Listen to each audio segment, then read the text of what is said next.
Bible ప్రకారంగా గుణవతి అయిన స్త్రీ ఎలా ఉంటుంది అన్నయ్య. గుణవతి అయిన భార్య అంటే బైబిల్లో చెప్పినట్లుగా దేవుడు చెప్పాడు, అరుదు అన్నాడు. గుణవతి అయిన భార్య దొరకటం అరుదు. అంటే ఇప్పటి నుంచి ఒకళ్ళ భార్యని వెతికే పనిలో ఉన్నామేమో.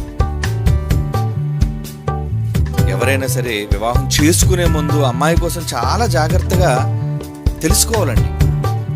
ఏంటంటే పెద్దలు కుదిర్చిన సంబంధం అని, లేదంటే ఏదో అన్నీ నచ్చేసాయి, ఏదో మాటలు నచ్చేసాయి మాకు, ఇలాంటి విషయాల్లో తొందరపడి వివాహాలు చేసుకుని కాపురానికి వెళ్ళని వాళ్ళు చాలామంది ఇప్పటికీ ఉన్నారు. నాకు తెలిసిన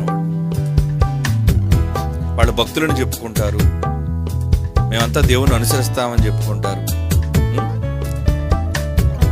ఎందుకమ్మా నువ్వు కాపురానికి వెళ్ళటం లేదు అనేసి అంటే ఎన్నో వాక్యానికి విరుద్ధమైన కారణాలన్నీ వాళ్ళు చెప్తున్నారు.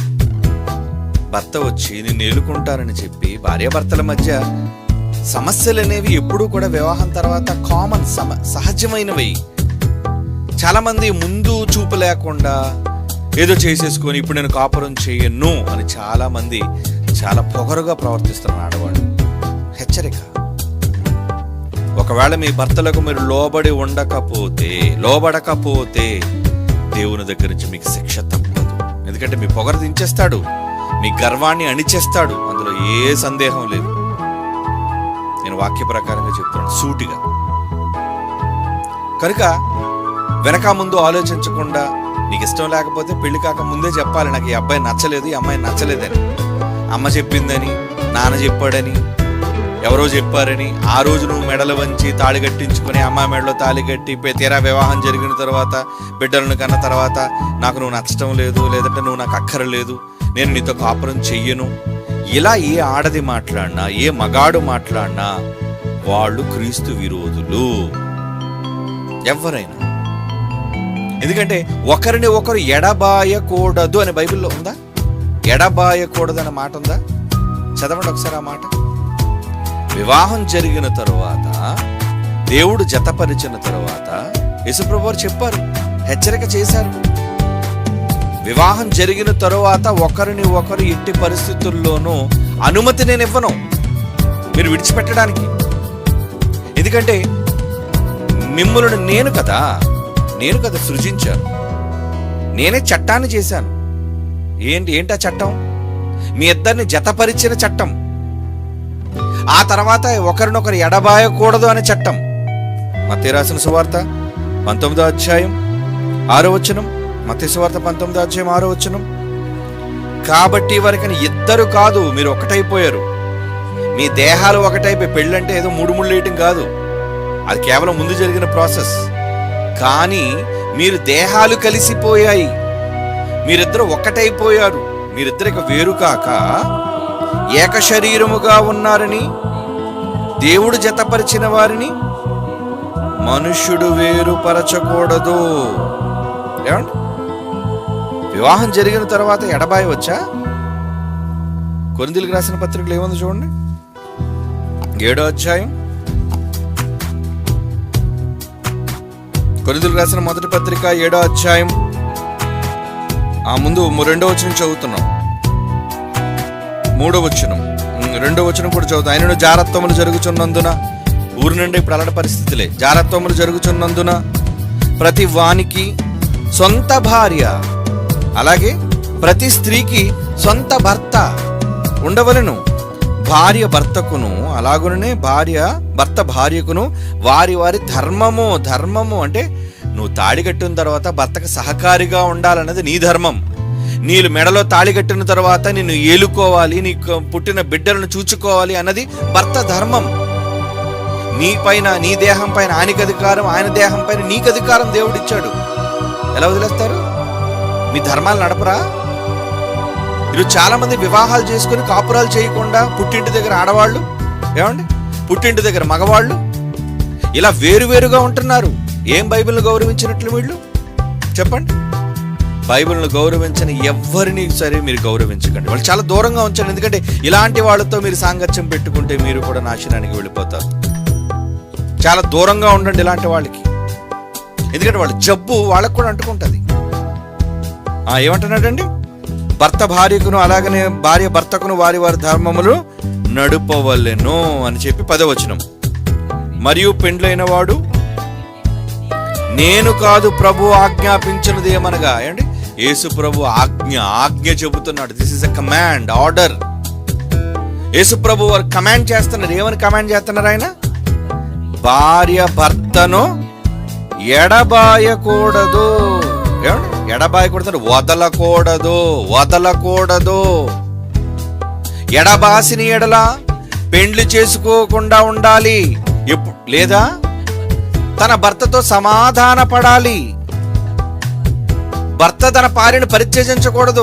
భార్య నీ దగ్గరికి వచ్చి కాపురం చేస్తానండి, దయచేసి నన్ను ఇంటికి తీసుకెళ్ళండి, నన్ను మీతో తీసుకెళ్ళండి అని భార్య అడిగినప్పుడు నువ్వు రావడానికి వీలు లేదు అని వద్దనే భర్తలు చాలా మంది ఉన్నారండి. అంటే ఏంటి? ఏదో ఒక విధంగా వదిలించేసుకోవాలి ఈవిడ్ని, ఏదో విధంగా ఈవిడితో నేను సంబంధాలు తెంచేసుకోవాలి, నేను తెగతింపులు చేసుకోవాలి. ఇలాంటి దౌర్భాగ్యపు ఆలోచనతో క్రైస్తవులైన బయటోడి సంగతి మనకు అనవసరం. క్రైస్తవులను చెప్పి దేవుని ముసుగులో బ్రతుకుతున్న దొంగలు చాలా మంది, ఇలాంటి దొంగలు, ఆడవాళ్ళలో ఇలాంటి దొంగలు ఉన్నారు, మగవాళ్ళలో ఇలాంటి దొంగలు ఉన్నారు. వాళ్ళతో దేవుడు ఖచ్చితంగా చెప్తున్నాడు, భర్త భార్యను ఎడబాయకూడదు, భార్య భర్తను ఎడబాయకూడదు అంటున్నాడు. చూడండి, వదిలేస్తావు నువ్వు? ఎలా వదిలేస్తావు? నీ దేహంలో ఒక నీ గుండెకాయను వదిలే, ఏమండి, నీకున్న ఖాళీ లివర్ను వదలలేవు, నీకున్న తలకాయను బ్రెయిన్ తీసే.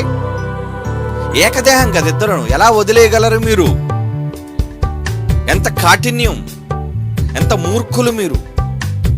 ఇలా మీరు ప్రవర్తిస్తున్నారంటే ఎంత దౌర్భాగ్య పరిస్థితిలో ఉన్నారు. ఇలాంటితో వాళ్ళతో మీరు సంబంధాలు పెట్టుకున్నారు అనుకోండి, మీ కాపురాలు కూడా చెడిపోతాయి. జాగ్రత్త. ఇలా భర్తలను వదిలేసే భార్యలు కానీ, జాగ్రత్తగా చెప్తున్న చూడండి, బైబిల్ ఓపెన్ సిటీలో, భర్తలను విడిచిపెట్టి ఇళ్ళ దగ్గర ఉన్న భార్యలు కానీ, భార్యలను విడిచిపెట్టి ఇంటి దగ్గర ఉన్న భర్తలు కానీ రానివ్వకుండా, ఇలాంటి వాళ్ళతో మీరు సాంగత్యం చెయ్యకండి. 6 నెలలుంటే వారు వీరవుతారని సామెత పెద్దలు చెప్పారు. అంటే వాళ్ళ అలవాట్లన్నీ నేర్చుకుంటారు. వీళ్ళు కూడా భార్యలను విడిచిపెట్టడానికి భర్తలు సిద్ధపడతారు, భర్తలు విడిచిపెట్టడానికి భార్యలు సిద్ధపడతారు. కనుక విడిచిపెట్టకూడదని దేవుడు చెప్పిన తర్వాత ఏ కారణం చేత, అసలు వ్యభిచార కారణాన్ని బట్టి మాత్రమే విడిచిపెట్టాలి. ఆ కారణం లేకపోతే ఏ భార్య, ఏ భర్త, ఏ ఒక్కరిని, ఎవరెవరిని కూడా విడిచిపెట్టకూడదు. విడాకులు తీసుకోకూడదు, విడాకులు ఇవ్వకూడదు. ఇంత కఠినంగా బైబిల్లో ఉన్న విషయాలు తెలిసి కూడా ఎన్నోసార్లు, ఎందుకంటే సమస్యలన్నీ ఫ్యామిలీ ప్రాబ్లమ్స్ ఇవే కదా. నాకు తెలిసంటే నా ప్రశ్నల జవాబుల్లో ఎక్కువ ప్రశ్నలు వీటి మీద వస్తున్నాయండి. ఎందుకంటే అన్ని పెళ్లిళ్ళు పెడాకలైపోయే పరిస్థితి వచ్చేసింది. కాపురాలు సరిగ్గా నిలబడటం లేదు, కుటుంబాలు నిలబడలేకపోతున్నాయి. కారణం ఏంటంటే అపవాది వాళ్ళకు ప్రవేశించేసింది. ఈ మధ్య నాకు తెలిసిన ఒక ఇష్యూ ఏంటంటే, భర్త ఎక్కడో ఊరు నుంచి వచ్చి తన భార్యను తీసుకోవడానికి నువ్వు వచ్చే నేను ఏరుకుంటాను, నా వల్ల ఏదో పొరపాటు జరిగింది. ఏమిటి, భార్యాభర్తలు అన్న తర్వాత సమస్యలు రావా? వస్తాయని బైబిల్లో ముందే చెప్పాడు. ఏమని చూడండి, అదే కొరింథీయులకు రాసిన మొదటి పత్రిక 7వ అధ్యాయంలోనే 28వ వచనం చూడండి జాగ్రత్తగా. భార్యాభర్తలైన వాళ్ళందరూ ఇప్పుడు ఇంకా విడిపోకుండా ఉండి, ఇంకా విడిపోదాం అనుకుని ఎవరైనా తప్పుడు నిర్ణయాలు తీసుకోబోతున్న వాళ్ళతో చెప్తున్నాడు. 7వ అధ్యాయం కొరింథీయులకు రాసిన మొదటి పత్రిక 28 చూడండి. ఆయనను నీవు పెండ్లి చేసుకున్నను పాపము లేదు. పెళ్లి చేసుకున్న తప్పులేదు. కన్యక పెండ్లి చేసుకున్న తప్పులేదు, ఆమెకు పాపము లేదు. అయితే అట్టి వారికి శరీర సంబంధమైన శ్రమ అన్నాడు. నీ భర్త నేను దన్నాడు అనుకో, శ్రమే మరి అది. నీ భార్య నేను చాచిపెట్టి కొట్టింది అనుకో, అది ఒక శ్రమ. ఏమండి, భర్తలు కొట్టేసే భార్యలు లేరనుకున్నారేంటి? ఎందుకు లేరండి బాబు? ఏమండి, భార్యలు కొట్టే భర్తలు మనకు తెలుసు, అందుకని సర్వసాధారణంగా ఉంటుంటారు, బ్యాండ్ ఎత్తుంటారు లోన ఎప్పుడు. ఒకసారి భార్య లోపల బ్యాండ్ ఎత్తుంటుంది భర్తకి, ఏం చేస్తాం మరి? ఈ రకరకాల శ్రమలు, ఇది ఒకటే అని కాదు. ఏమండి, మా ఆవిడ కొట్టేసిందని బయట చెప్పుకోలేకపోతే చాలా మంది బాధపడుతుంటారు. చాచిపెట్టి చెంప మీద కొట్టేసిందండి, గట్టిగా గిల్లేసిందండి అని, ఏమండి కురికేసిందండి అని. కానీ అంటే కోపం వస్తే ఏం చేస్తుంది? ఏ కండ పీకేసింది అనుకుని చేపట్టుకొని కుక్క కరిచినట్టు కరిచేయచ్చు. ఇవన్నీ శ్రమలే. నువ్వు నన్ను కుక్కలా కరిచావు కాబట్టి నేను నీకు విడాకులు ఇస్తానని నా అనుమతి లేదు. భార్య కొట్టిందనో, భార్య తిట్టిందనో, విడాకులు ఏ భార్య భర్తకిచ్చినా, ఏ భర్త భార్యకిచ్చినా వాళ్ళకి నో ఎగ్జంప్షన్, అనుమతి లేదు దేవుని దగ్గర నుంచి. ఏమండి? అట్టి వారికి శరీర సంబంధమైన శ్రమలు కలుగును అంటున్నాడు కదా. భర్త అండి ఏంటి నన్ను తిడుతున్నాడండి. తిడతాడు మరి. ఎందుకు కట్టుకున్నావు అలాంటప్పుడు? ఎందుకు కట్టుకున్నావు? భర్త తిడుతున్నాడు అంటే నా భార్య రోజు నన్ను సొదపెడుతుందండి నన్ను. మరి అట్టి వారికి శరీర సంబంధమైన శ్రమలు కలుగును. ఈ కారణం చేత ఈ ఆడది ఏ మగాడు ఎవరిని విడిచిపెట్టినా శిక్షార్హులు. జాగ్రత్త. పాపం భర్త వాళ్ళిద్దరి మధ్యలో ఏవో సమస్యలు వచ్చాయి ఏమండి. పెళ్ళి 6 నెలలకు, సంవత్సరం కూడా కాలేదండి, పుట్టింటికి వచ్చేసింది, ఒక బిడ్డను కనేసింది. వీళ్ళకి అందరి తల్లిదండ్రుల తాలూకా దౌర్భాగ్యులైన వాళ్ళందరూ సపోర్ట్. వాళ్ళకి వాక్యం అంటే గౌరవం లేదు. ఇలాంటి వాళ్ళని యూనివర్సిటీల్లో ఉంచకండి. మరలా చెప్తున్నాను, ఇలాంటి వాళ్ళు ఎవరైనా ఒకవేళ మీ కళాశాలల్లో, మీ సంఘాలలో ఇలాంటి దౌర్భాగ్యులైన వాళ్ళు ఉంటే వాళ్ళని వెంటనే వాళ్ళతో సహవాసం చేయకుండా లెట్ దెమ్ అవుట్. మొహమే చెప్పండి. లేదా సమాధానపడి వెళ్ళు నీ భర్తతో సమాధానపడి చెప్పండి. జ్ఞానం లేని వాళ్ళు, బుద్ధి లేని వాళ్ళు. భర్త భార్య ఇంటికి వచ్చి, సరే ఏదో పొరపాటు జరిగింది, నా వల్ల కూడా పొరపాటు జరిగింది, నేను కొట్టాను, తిట్టాను, అనరాని మాటలు మాట్లాడాను, నన్ను క్షమించు, నువ్వు వచ్చేయి నాతోనే అంటే నేను రాను. వాళ్ళ అమ్మకు ఫోన్ చేసి అడిగితే పోలీస్ స్టేషన్కి రా, అక్కడ నువ్వు సంతకం పెట్టు. దేవుని న్యాయ వ్యవస్థ కన్నా మనుషులు పెట్టే న్యాయ వ్యవస్థ భయంతో ఎంతకాలం కాపురం చేయగలరు? ఆయన కాపురం చేయడమే ఇష్టం లేని ఆవిడికి పోలీస్ స్టేషన్కి వెళ్ళి కాపురం చేస్తుందా? మళ్ళా అక్కడికి వెళ్ళి నన్ను భర్త కొట్టేస్తున్నాడండి, అందుకే ఇంటికి వచ్చేస్తానండి. బైబిల్ చట్టం ఏముంటుందో తెలుసా? నీ భర్త కొట్టినా, తిట్టినా, శ్రమలు ఎన్ని నీకు కలిగినా, నీకు తిండి పెట్టకపోయినా, ఏం చేయకపోయినా ఉండాలి. ఎందుకు కన్నావు? ఏమండి? వాళ్ళిద్దరికి ఒక కుమారుడు పుట్టాడు. అంటే కుమారుడు మీద నీ ఒక్కదానికి హక్కు ఉంది అనుకున్నావా? బిడ్డను చూడడానికి తండ్రి వస్తే చూడనవట్లేదు. శిక్ష అమలు జరిగిపోదు. చెప్తున్నాడు దేవుని సన్నిధిలోంచి మర్యాదగా మీరు మీ బైబిల్ ప్రకారంగా సరి చేసుకొని, క్షమించి పెద్ద మనసుతో మిమ్మల్ని మీరు సరి చేసుకొని తిరిగి నీ భర్తతో సమాధాన పడకపోతే శిక్ష కోసం ఎదురు చూడండి. భయం లేదు వాక్యం అంటే. మరలా ముసుగులు ప్రార్థనలు, ఏమండి, దైవభక్తి ప్రదర్శనలు. ఎందుకు ఇవన్నీ? మనుషులు చూసి మెచ్చుకుంటారేమో, దేవుడు మెచ్చడో. ఎవరి మెప్పు కోసం చెప్పే మాటలు కదా. ఏమండి ఇలా చెప్తే వాళ్ళు బాధపడతారేమో. ఎవరికి కావాలి? ఎవరికి నొప్పి? ఎవరికి బాధ? బైబిల్ కోసం ఉన్నట్టుగా ముక్కుసూటిగా చెప్పే మనుషులు. ఎవరికి భయపడేది లేదు. చూసారు కదా, లక్షల మంది, వేల మంది ప్రజలను ఎవరిని ఖాతరు చేసేది లేదు, ఎవరికి భయపడేది లేదు, తలదించేది లేదు. ఎందుకంటే దేవుని సేవకులు. లోకంలో ఎవరికి భయపడతాం చెప్పండి? ఎవరో ప్రేమలు పోతాయనో, ఎవరో కుటుంబాలు దూరం అయిపోతారు, వాటి కోసం కక్కుర్తిపడి ఆశపడే మూర్ఖులు కారు నిజమైన దైవ సేవకులు ఎవరు. కనుక కోరిని భర్త వచ్చి వీధుల్లో నిలబడి 1-2 గంటలైనా సరే అసలు పలకట్టం లేదంటండి. అంత అహంకారం లేదండి. ఇవన్నీ తప్పంటారా? ఎళ్ళో సమాధానపడు. నిజంగా క్షమించే మనసు మీకు ఉంటే ఇటు కనేసిన తర్వాత ఒకరి దేహం మీద ఒకరికి అధికారం ఉందంటే నువ్వు కనేసిన తర్వాత ఇటు నువ్వు కన్నావా? మొదట కన్నది ఎవరో తెలుసా? బైబిల్ చెప్పింది అబ్రహాము ఇస్సాకును కనెను, ఇస్సాకు యాకోబును కనెను. మొదట పురుషులు కన్నారు. అక్కడికి ఏదో నువ్వే పెద్ద 9 నెలలు ఏదో బాగా కష్టపడిపోయి కనేశారని చాలా మంది ఎక్స్ట్రా చేస్తున్నారు. వద్దు. నీ గర్భం పండడానికి కారణం దేవుని సంకల్పానుసారంగా భర్తే మొదట కన్నవాడైతే తర్వాత నీకు నీ బిడ్డ మీద ఎంత రైట్ ఉందో, హక్కు ఉందో, భర్తకు కూడా అదే హక్కు ఉంది. ఇద్దరు కలిస్తేనే బిడ్డ. స్త్రీ పురుషుల కలయిక వలనే జన్మ. నువ్వేమైనా కన్యమరేమో అనుకున్నాడు దారిని పరిశుద్ధాత్మ గర్భం ధరించడానికి. చాలా పొగరపడిపోతున్నారు చాలా మంది. వద్దు. మీలో ఇలాంటి వాళ్ళు ఎవరున్నా సరే రానివ్వకండి వాళ్ళని.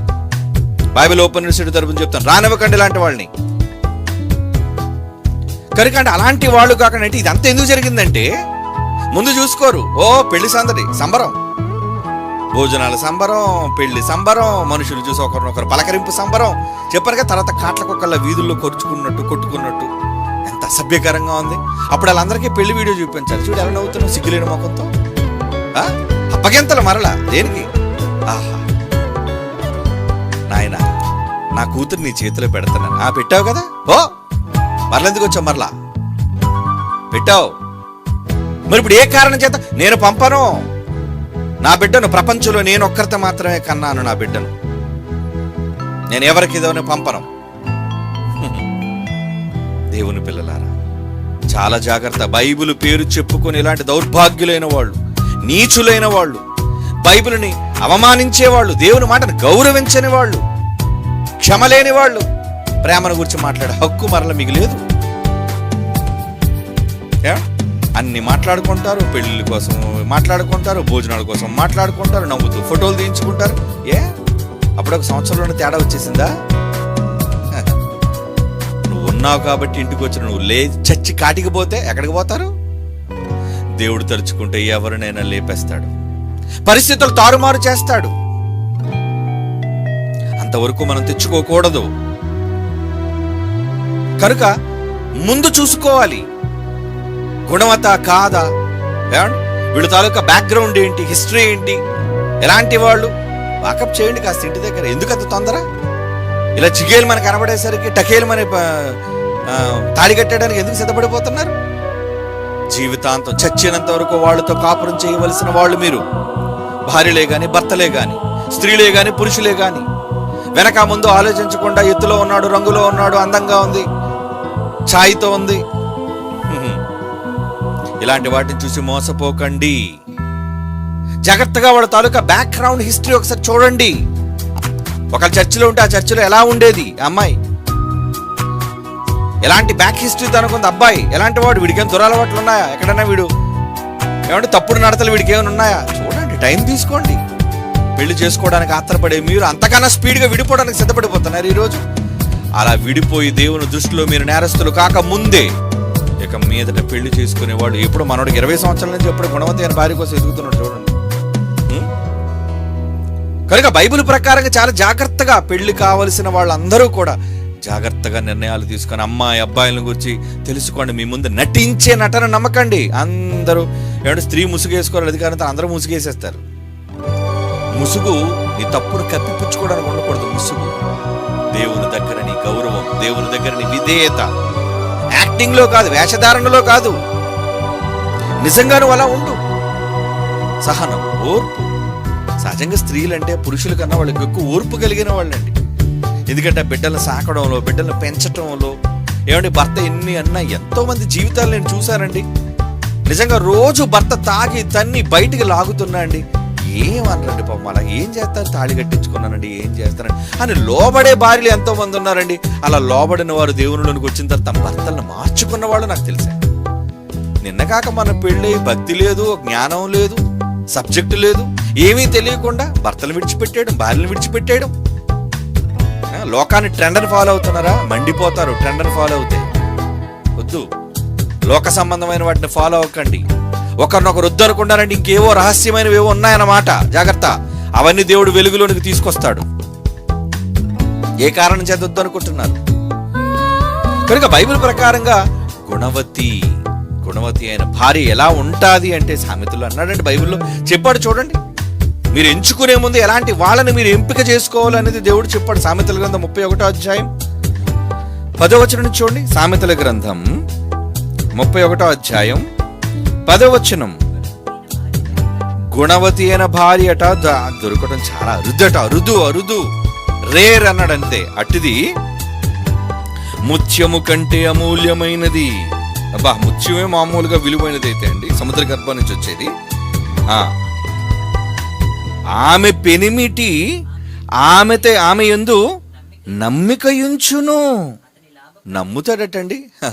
నిజంగా ఎంతమంది భర్తలు భార్యలు నమ్ముతుంటారో చెప్పండి. చాలా మంది భర్తలకు భార్యల మీద నమ్మకాలు ఉండవు. ఎందుకంటే ఇది నేను పడుకున్నప్పుడు జోలు డబ్బులు కొట్టేస్తుందండి అంటారు చాలా మంది. ఎందుకంటే అలాంటి దొంగోళ్ళైన భార్యలు ఉన్నారండి. భర్త జోబులో డబ్బులు కొట్టేసి దాచేస్తుంటారండి. భర్తకు చెప్పకుండా ఇంట్లోని సామాన్లు అమ్మేస్తుంటారండి. ఇలాంటి ఆడవాళ్ళు ఉన్నారు చాలా మంది. ఇంట్లో భార్యకి తెలియకుండా ఇంట్లో సామాన్లు అమ్మేసుకున్న మహానుభావులు, యోగు పొంగోలు కూడా ఉన్నారండి భర్తలు. ఏమిటి వీళ్ళు ఎక్కువ వీళ్ళు తక్కువ అని కాదు. ఇలా అమ్ముకు తినే భర్తలు ఉన్నారు, ఇలా అమ్ముకు తినే భార్యలు ఉన్నారు. కానీ ఇక్కడ గుణవతినట ఎవరు నమ్ముతారంటున్నారండి? ఆమె పెనిమిటని నా భార్య అండి, ఉత్తమురాలండి, నాతో చెప్పకుండా ఏది చేయదండి. నాకు నా భార్య మీద అంత నమ్మకం అండి. నిజం. అలా మీతో ప్రతిదీ చెప్పగలుగుతున్నారా? కొందరే ఉంటారండి, బహు కొద్ది మంది. వేళ్ల మీద లెక్క పెట్టుకునే వాళ్ళు ఉంటారు ఏమండి. కనీసం బయటికి వెళ్ళే ముందు కూడా ఏమండి నేను బయటికి వెళ్తానని వెళ్ళమంటారా? ఓకే అమ్మాయి వెళ్ళు, దానికి నన్ను చెప్పాలంటారు. మీరు చెప్పాలని మీరు అనకపోయినా నా ధర్మం అండి, నేను చెప్పే వెళ్ళాలి. అది మీరు అనుమతిస్తేనే వెళ్తానండి. అదండి గుణవతి అంటే. ఒకరిపై ఒకరికి నమ్మకం. ఆమె పెనిమిటి ఆమె యందు 11 వచ్చిన నమ్మకించును, అతని లాభ ప్రాప్తికి వెలితి కలుగుతూ. అలాంటి వాళ్ళు బాగా భర్తను లాభపడతారటండి. అలాంటి గుణవతి అయిన భార్యలు ఉండటం వల్ల ఆమె తాను బ్రతుకు దినములని అతనికి మేలు చేయును గాని కీడేమీ చేయదు. పోలీస్ స్టేషన్కి వెళ్ళడం, కంప్లైంట్ ఇవ్వడం, నాకు ఆస్తిలో వాటా వస్తుంది. ఏమంటే భార్యలు కీడు చేయట్లేదా? భర్తకు మేలు చేసేదే ఉండాలి. గుణవతి అయిన ప్రతి భార్య ఏ కీడు ఆమె వల్ల ఉండదండి. ఒక్కొక్కసారి భార్యలు అంటాడు, ఏమండి నా ఊపిరి ఉన్నంత వరకు నా వల్ల మీకు ఏ హాని కలగదు, నా వల్ల మీకు ఏ మాట రాదండి. అదండి భార్యలు చెప్పే ఉత్తమమైన మాట. ఎందుకంటే గుణవతి అయిన భార్యకు దేవుడు చెబుతున్న లక్షణాలు ఇవి, మనుష్యులు రాస్తున్న లక్షణాలు కావు ఇవి. దేవుడే చెబుతున్నాడు, నాయన ఒకళ్ళు గుణవతిని మీరు పట్టుకోవాలంటే వాళ్ళలో ఈ లక్షణాలు, క్యారెక్టర్ ఉంటుంది చూడండి. ముసుగేసుకున్న ప్రతి వాళ్ళు అంటే దొంగడు కూడా ముసుగేసుకుంటాడు. అండి ముసుగు దొంగలు అంటారు వాళ్ళని. జాగ్రత్త, ఈ ముసుగు దొంగలు ఆడవాళ్ళు ఈ ముసుగు దొంగలు నమ్మకండి సుమా. ఏం ఆడవాళ్ళు కోపం వస్తున్నారు? రానివ్వండి, నాకేంటి భయం. I don't care. ముసుగు వేసుకున్నప్పుడు చాలా జాగ్రత్తగా చూడండి. ముసుగు లోపల ఏ స్వభావం ఉందో చూడండి. ముసుగు వేసుకుందండి బాబు, అప్పటి నుంచి అసలు ముఖమేం కనబట్లేదు, బుర్కాలో ఉన్నట్టుంది అనేసి అంటే అయిపోతారు మీరు. వీధిని గేటు బయట గురకాలా ఉండాలి. బురక కానీ మీరు సరిగ్గా చూడకపోతే. దేవుడు చెప్తున్నాడు, ఏమంటున్నాడు? 12వ వచనం, ఆయన తన బ్రతుకు దినములని అతనికి మేలు చేయను కానీ కీడేమీ చేయదు. ఏమండి పోలీస్ స్టేషన్కి వెళ్ళిపోయిందంటే ఏ అవసరం? పోలీస్ స్టేషన్కి వెళ్ళు ఏంటి? కాపురం నిలబెట్టేస్తారా ఏంటి? పెళ్లికాడ ఏమైనా వచ్చాడా? పోలీసులు వచ్చి తాళగట్టించాడు నీకు? సిగ్గు లేదు నీకు? పోలీస్ స్టేషన్కి వెళ్ళాలి. కోర్టు మెట్లు ఎక్కేవాళ్ళు, పోలీస్ స్టేషన్ మెట్లు ఎక్కేవాళ్ళు సిగ్గుపడాలి. నీ దేవుని ధర్మం కన్నా లోక సంబంధమైన చట్టం, నీతి, న్యాయం నీకేదో చేస్తున్నది అనుకుంటే అది తప్పు.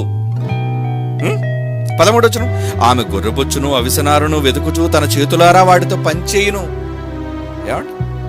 ఇప్పుడైతే గొర్రెబొచ్చులు ఏమి లేవునండి, అప్పుడు గొర్రెల మందలే భర్తకు ఉండేవి. కాబట్టి నిజంగా శారా యజమాని అని పిలిచేదటండి. నిజమేనండి, బైబిల్లో దేవుడు రాయించాడంటే యజమాని. ఏమండి భర్తల్ని చాలా మంది పిలుస్తుంటారండి, పేరు పెట్టి పిలుస్తుంటారు. ఏమయ్యా ఇంకా అయ్యా అంది ఇవిడు, పర్లేదు. ఓయ్ ఇటు గొర్రెల మందలు అనుకున్నా, గుడ్ల మందలు అనుకున్నావా? ఓయ్ అని పిలుస్తున్నావు. సిగ్గు లేనుళ్ళు, సిగ్గుపడాలి. మరి లోకంలో అందరూ పిలుస్తున్నారు కదండి. లోకంలో చాలా మంది అలాగే. ఒక ఐఏఎస్ అధికారి నాకు తెలుసండి, వాడు ఐఏఎస్, వాళ్ళ ఆవిడ కూడా ఐఏఎస్ఏ. ఏమని పిలుస్తుంది తెలుసండి? భర్తని పేరు పెట్టి పిలుస్తుంది ఇంట్లో.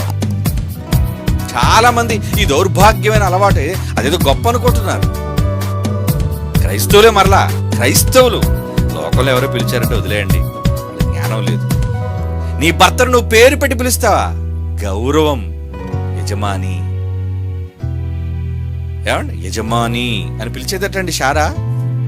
1 పేతురు 3:6 ఉంది. ఆ ప్రకారమే శారా కూడా అబ్రహాముని యజమాని అని పిలుచుచు అతనికి ఎలా ఉందట? లోబడుంది. బైబిల్లో దేవుడు రాయిస్తున్నాడు, నీ సర్టిఫికేట్ ఏం అవసరం లేదు. అంటే యజమాని అని పిలవటంలో భర్తను పేరు పెట్టి కూడా పిలవకుండా, నా కాపరి, నా యజమాని మీరు, నేను మీ దాసురాలిని, మీ క్రింద ఉనేదాన్ని, ఇప్పుడా నీ తల మీద తాండవం చేస్తాను నేను నీకు లోపల ఉండడం ఏమనుకుంటున్నా? శివంగిని నేను. వంచేస్తాడు దేవుడు. శివంగవ నువ్వు. లోకం చెప్పే పనికి మారిన చెత్త మాటలు వీటన్నిటిని చూచి ఈరోజు ఆడ సమాజం గతి తప్పిపోతుంది. నిజంగా అలా భార్య లోపడేటట్లుగా భర్తలు కూడా మీరు ప్రవర్తించండి. నిష్ఠను పెట్టకండి. భర్తలతో కూడా చెప్పాడు కదా, రే నీ భార్య లోపడిందని రోజు మరీ ఆవిడ ఇబ్బంది పెడతావా? వద్దు. భర్తలారా మీ భార్యలను నిష్ఠుర పెట్టకండి అని కూడా చెప్పాడు. బాగా చూసుకోండి, ప్రేమగా చూసుకోండి. ఎందుకు వాళ్ళు ఇబ్బంది పడతారు? అలా ఉంటే అండి ఇద్దరి మధ్య దాంపత్యం, వాళ్ళ కుటుంబం, వాళ్ళ గర్భాన్ని పుట్టిన పిల్లలు ఎంత చక్కగా ఉంటారండి, ఎంత ప్రేమగా ఉంటారండి, ఎంత జ్ఞానంలో ఎదుగుతారండి. కనుక ఇక్కడ 13వ వచనంలో ఆమె గొర్రెబొచ్చును అవిసెనారును వెతుకుతుందండి. ఎంత పని పెట్టుకుని చూడండి. తన చేతులారా వాటితో పని చేయను. ఏమండి, నిజంగా ఎంత కష్టపడి పని చేయటం అండి. ఒక స్త్రీ అలా పని చేయాలంటే. చాలా మంది స్త్రీలు బద్ధకురాండ్రు, బైబిల్ చెప్పింది, అస్సలు పని చేయరట. కొంతమంది ఇలాగ ఇల్లు చూడగానే ఉంటుందండి, అబ్బో ఇంటిని చూసి ఇల్లాలని చూడమన్నారు. ఇల్లు చక్కగా నీట్గా ఉందనుకోండి, ఓకే ఇల్లాలు బాగుంది. ఇల్లు పందులు గుడిసెలో ఉందనుకోండి, ఎక్కడ పడితే అక్కడ, అయితే ఇంట్లో పందే ఉందన్నమాట. అంతే మరి. ఏమండి, ఇల్లు ఎప్పుడు చాలా శుభ్రంగా, నీట్గా, జాగ్రత్తగా, హైజీనిక్గా ఉంచాలి. పని చేయాలి. బతకరంటారు అయితే లేకదు, ఏ పని చేయదు. అలాగే ఉంటుంది ఇల్లు అంతా. ఎక్కడ బట్టలు అక్కడే, ఈగలు అక్కడే, దోమలు అక్కడే అలా తిరుగుతూ ఉంటాయి. అలా కాదండి. ఏమంటున్నాడు? తన చేతులారా వాటితో పని చేయను. 14 వర్తకపు ఓడలు దూరము నుండి ఆహారము తెచ్చినట్లు ఆమె దూరము నుండి ఆహారము తెచ్చుకొనును. ఆమె చీకటితోనే లేచి, అబ్బా ఆడలు చూడండి, కొంతమంది పొద్దెక్కిపోయిన తర్వాత కూడా 10, 11 కూడా పడుకునే ఆ మహామూర్తులు ఉంటారండి. అంతవరకు పడుకుంటున్నావు? సిగ్గుపడాలి అలాంటి ఆడవాళ్ళందరూ కూడా. అలవాటు, మంచి అలవాట్లు, బైబిల్ చెబుతున్న అలవాట్లు, గుణవతికి ఉండవలసిన సూచనలు చెప్తున్నాడు. ఆమె చీకటితోనే లేచి. ఏమంటే మగ్ధలేని మరికి నిజంగా పెళ్లి కాకపోయినా తెల్లవారు లేచిపోయారు కదండి స్త్రీలు. మనకి పడుకొని ఎప్పుడు లేస్తాం మనకే తెలియదు. ఎవరో కొంతమంది కొట్టి తట్టి లేపినా లేగల మహానుభావులు ఉన్నారు, కొంతమంది ఆడవాళ్ళు కానీ మగవాళ్ళు కానీ. అంత ముద్దు నిద్ర, ఆడదానికి అంత ముద్దు నిద్ర పనికిరాదండి. పెద్దలు అంటారు, ముద్దు నిద్ర నష్టం తీసుకొస్తుందని ఇంటికి. నిజమే, నష్టమే. ఆమె చీకటితోనే లేచి తన ఇంటి వారికి భోజనం సిద్ధపరచును టైంకి. కొంతమంది భర్తలు ఏమే టిఫిన్ అయిందా? ఇంకా అవ్వలేదండి, బయటికి తెప్పిస్తారు టిఫిన్. చేయడానికి కాళ్ళు చేతులు పోయా? ఎందుకు చేసుకున్నాను నిన్ను? బయటికి టిఫిన్ తెస్తావా? సిగ్గులేదు? ఇంట్లో నీకు ఒక పొయ్యి ఉంది.